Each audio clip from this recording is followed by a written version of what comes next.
All right, so we're diving depth today, and we're taking a look at a YouTube transcript. Yeah. And this one is focused on BanG Dream, Ave Mujica. Yeah.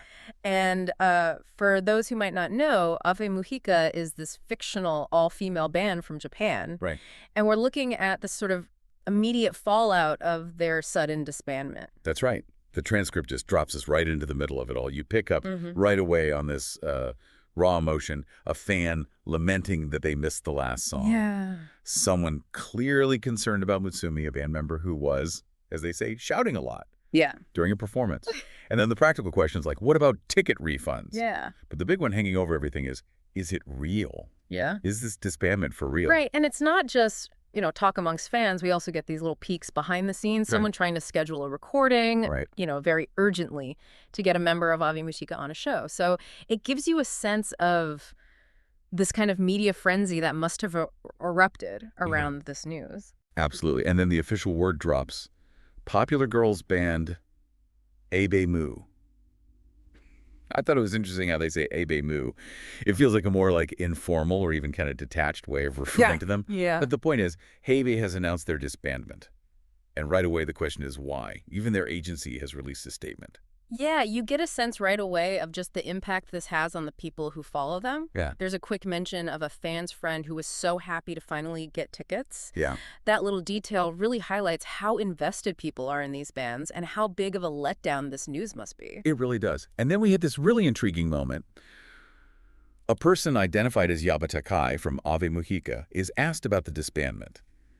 And their response is, I'll quote it here, "I don't think it has anything to do with Mu right now." Wow. Which is such a loaded statement, right? Let's Yeah. really stop and It's like a curveball into any straightforward explanation. it suggests that whatever happened goes beyond just the internal dynamics of the band. Yeah, and then the focus shifts to other band members. We hear about Saki, and someone says she was thrown away, which is such a harsh phrase It is. that makes you think there's some kind of internal conflict or betrayal. Right. And then there's this mention of Naraku, for people not as familiar with Japanese, that basically translates to hell or the abyss. So already you're getting a sense of how dark and potentially difficult the situation is for at least one of the members. What's so interesting is how quickly the narrative jumps around. Yeah. You get these bits and pieces, these hints at problems, maybe internal issues with the band, maybe with management, maybe something external going on. But that thrown away comment about Saki really stood out to me. Right. I think we need to keep that in mind as we go through this. Then the transcript takes this kind of left turn. We're suddenly in the middle of a variety show Right. with guests described as transplanted. Yes. One of them, Nyamuchi, from a group called Dolls, which is another interesting term, mentions doing beauty and drum streams. It feels kind of out of nowhere, doesn't it, at first? Because it seems like a non sequitur. Yeah. But if you think about the broader entertainment industry, there could be a connection. Maybe Nyamuchi's background doing this online content, maybe it reflects a pressure a lot of performers feel to diversify Yeah. and maintain that online presence. Right. And, the dolls thing, maybe that hints at this kind of highly managed image, a lack of control, something that Ave Mujica might have also struggled with. That's interesting, because Nyamuchi also talks about doing whatever it takes to make their supporters happy. It's something you hear from a lot of artists. Right. But in the context of Ave Mujica's disbandment, it does make you wonder if maybe they felt they couldn't do that anymore. Exactly. And then there's another brief but potentially revealing detail. A manager is mentioned as being scary. So again, maybe external pressure, possibly from management, had something to do with it. Right. And then the segment ends with this seemingly unrelated goodbye from Ruka and Mana. Just adds to the kind of disjointed feel. Yeah, okay, so then the conversation picks up about a month after the disbandment. And the picture they paint is a little concerning. Mutsumi, the member who is reportedly shouting on stage, is now holed up at home, possibly in shock. Right. And then we get this line, someone wants to give all of this to a character named Uka, Right. which sounds like some kind of transfer of burden or responsibility is happening. There's talk of compensation money. So right away, financial aspects come into play. Yeah. And Sumi is described as a victim, and I'm quoting here, the one most inconvenienced by filling the gap.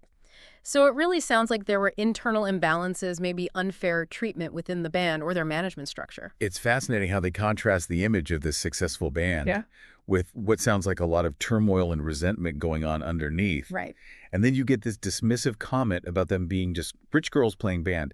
It feels like someone on the outside looking in who doesn't get how much is really at stake here. Right. It's completely disregarding the emotional and the professional investment these individuals probably made. We also learned that someone's been trying to contact Saki, the keyboardist, with no luck. So again, this fractured state of the group is being emphasized. And Tamori is mentioned as someone to rely on, so maybe they're the stable one, the support system in all this.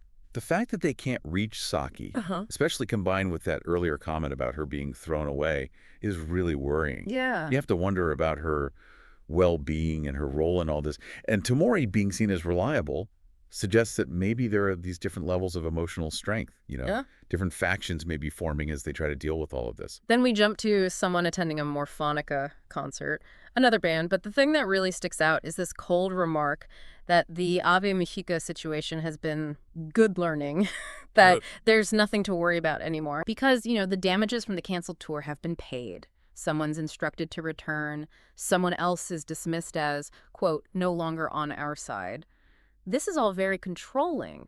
It really makes you think the disbandment was orchestrated in response to some kind of specific internal conflict. Yeah, this feels like a key moment. That mention of paid damages is interesting. It points towards this financial motive. Right. But that language, no longer on our side, strongly indicates that there was this internal dispute, a major disagreement or betrayal that led to this huge decision. Right. And I think this could be the key to understanding what really happened. Then the conversation circles back to Saki, Right. who's now described as surprisingly wild. Yeah. And there's this instruction to take care of her. It just adds another layer of worry, doesn't it, to what's going on with Saki. It does. That surprisingly wild comment. Maybe it's a reaction to all this stress. Yeah. Or maybe it's a side of her that was always there but kept hidden by the band's structure.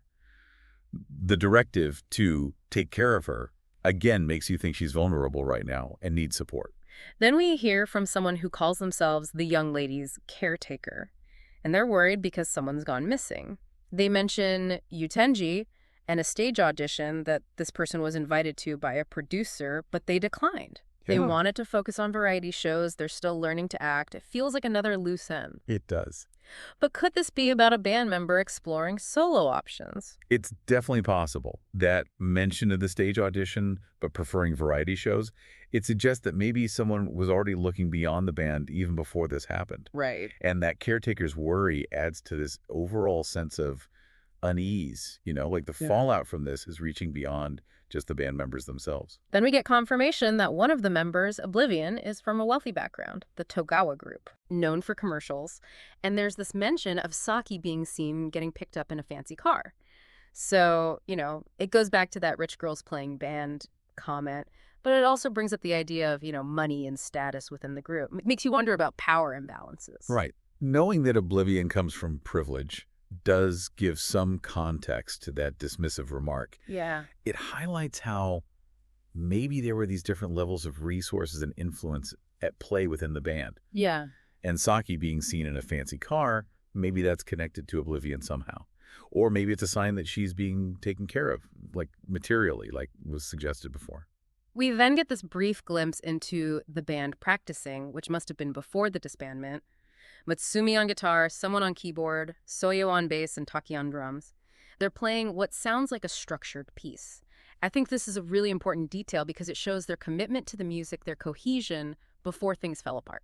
It really does. It shows their passion, their dedication. This wasn't a band that just wasn't working musically. Right. And that makes the disbandment all the more tragic. And then someone remembers a performance, and they mention shouting, which they'd never done before, just being so happy and excited to be playing with the five of them. They mention the band's name specifically in connection with this desire for their songs to be heard. Yeah. It really underscores the camaraderie they had. It's a powerful contrast to their current state.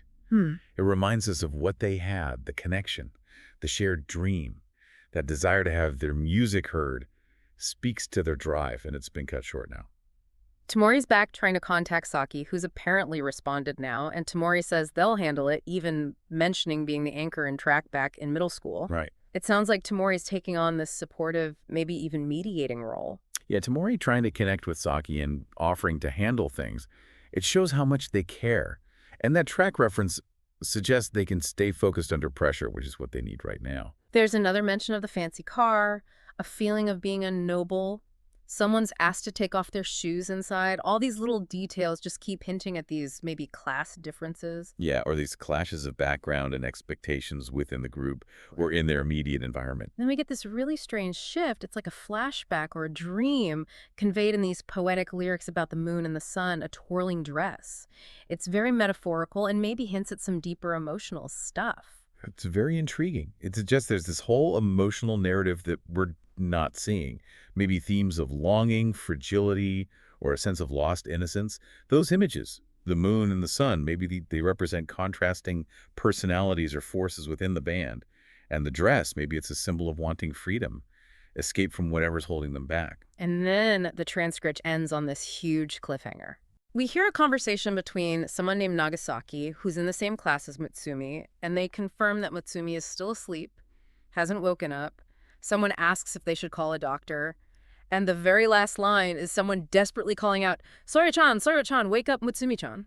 It's a really unsettling ending. The fact that Mutsumi's been unconscious for so long is a serious red flag. Maybe it's the stress, the emotional toll of everything. Or maybe there's something else going on, a health condition that's been made worse by all of this.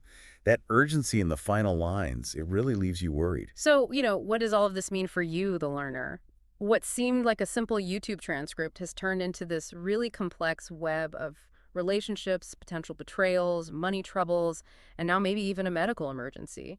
It's clear that this disbandment is so much more than just a band breaking up. It is. And the way the conversation jumps around between different people and times mirrors the chaos that comes after a sudden breakup. You feel those shockwaves going through everyone, the fans, the people close to the band. Yeah. It's affecting them all. And what's really striking is that contrast between their dedication to the music, which we saw in that practice session, and all these really troubling personal issues.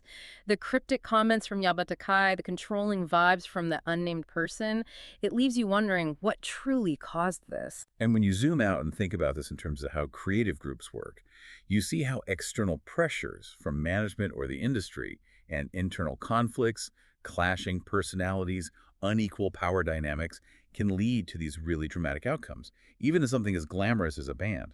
And then the socioeconomic element adds another layer of complexity, highlighting how privilege can both help and hurt artistic pursuits. This brings us to a big question for you to think about. What happens when that passion, that joy of creation, clashes with the reality of human relationships in the outside world? Ave Mujica's story, even though it's fictional, is this case study in how fragile even the most promising things can be. What do you think caused their downfall, and what do you think will happen to Mutsumi? That's something to mull over.